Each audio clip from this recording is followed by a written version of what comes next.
Welcome to This Explainer. Today, we're going to completely challenge the very foundation of how we consume information about times gone by. We are literally pulling back the curtain on the illusion of the past, and I promise you it's going to completely shift how you look at everything that's ever happened. To do this, we're drawing from an incredibly rich, dense academic source called A Companion to the Philosophy of History and Historiography. It was edited by Avizar Tucker, and it is a massive deep dive featuring leading philosophers. We're going to distill its most mind-bending concepts right here, right now, so you get the absolute best takeaways. Okay, let's dive into this. It's so incredibly easy to confuse the events of the past with their representations. I mean, we do it all the time. But there is a massive fundamental gap between what actually happened and what we read. History refers to the actual past events, the processes, the real people. It's the reality of what went down. Historiography, on the other hand, well, that's the written account of the past. It's the research, the narratives, the books you read in school. We often use the word history interchangeably to mean both of those things. And man, that creates an incredible mess when we try to figure out what we actually know about the past. So, here is our roadmap for today. First, history versus historiography. Second, the F word, which is facts. Third, naked in the archives. Fourth, the shape of time. And finally, number 5, discovering versus constructing. All right, kicking things off with Section 1, History versus Historiography. Let's really lock down these terms. You know, English makes this distinction kind of messy, but the German language actually handles it brilliantly. It splits this concept right down the middle. To separate the rigorous research of dead, totally unobservable events from the actual narrative writing process, Germans use Geschichtsforschung to mean historical research, like the physical digging around in the archives. And then they use Geschichtsschreibung to mean history writing, which is the final narrative that you and I actually sit down and read. The actual past is dead and gone. What we have left in the present are just the rigorous methods of research and the written narratives that come out of them. Moving right along to Section 2, the F word, facts. What exactly is a fact? So zooming into the micro level here, let's investigate what a fact actually is. Let me ask you something. Did Christopher Columbus sneeze an even or odd number of times in 1492? I know, it sounds completely absurd, right? But think about it. There is a factual answer to that. It definitely happened one way or the other. But we don't care. And that tells us something absolutely crucial. Facts are not self-selecting. We aren't interested in absolutely everything that happened in the past. And since we literally can't tell the entire story of the past in all its minute detail, historians have to pick and choose. So if facts don't select themselves, how do the ones we actually read about make the cut? Well, it happens a few ways. First, there's just the natural selection of physical survival. Things like stone and metal last way longer than wood or cloth, right? So the physical record is inherently lopsided toward durable goods. Second, you have the intentional bias of literate elites. Back in the day, the people who could write were the victors, the powerful, the wealthy. They recorded what mattered to them and completely ignored the mundane, everyday lives of the common people. And finally, there's relevance to the modern historian. Honestly, even if we did have a perfect record of Columbus sneezing, a historian today would just ignore it because it doesn't fit the narrative of what we currently care about.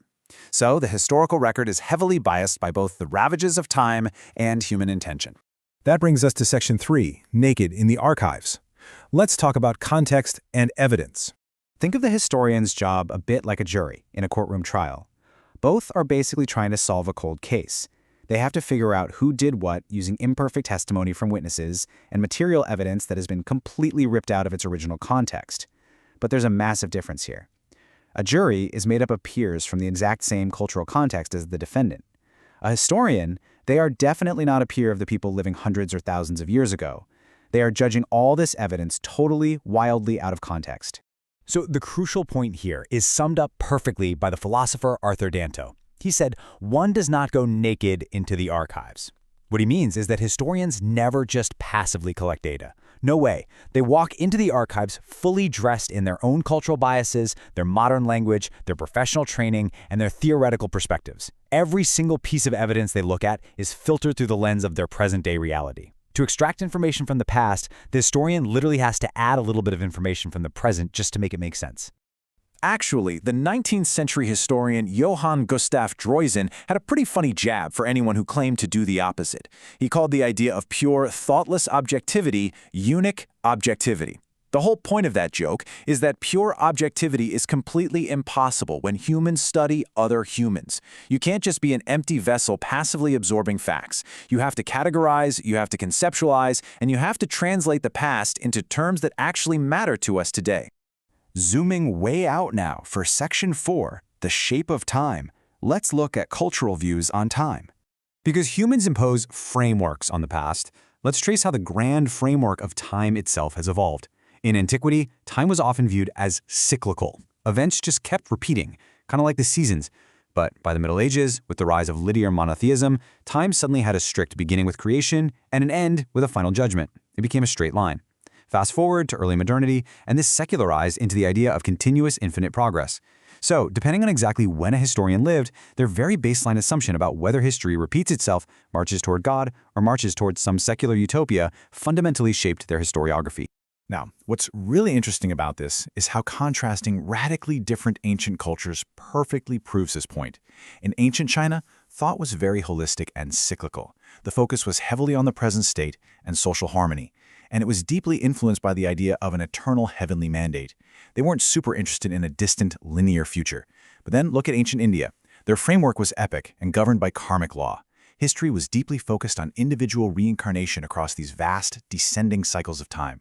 Basically, how your culture conceptualizes time dictates exactly what you think is worth writing down.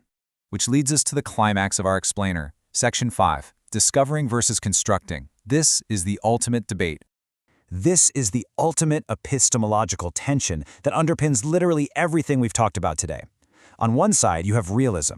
This is the idea that history, the actual past, is completely independent of us, and it's the historian's job to go out and discover the hidden truth, almost like digging for ore hidden in a rock.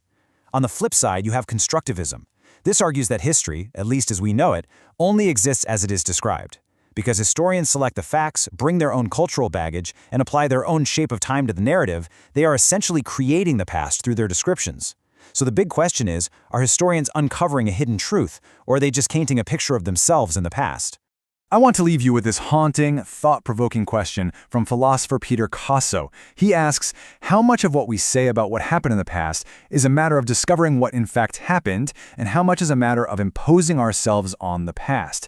Think about that. The next time you sit down and read a historical narrative, ask yourself, whose past am I really reading? The people who lived it, or the person who constructed it? Keep questioning, keep learning, and thank you so much for joining me on this explainer.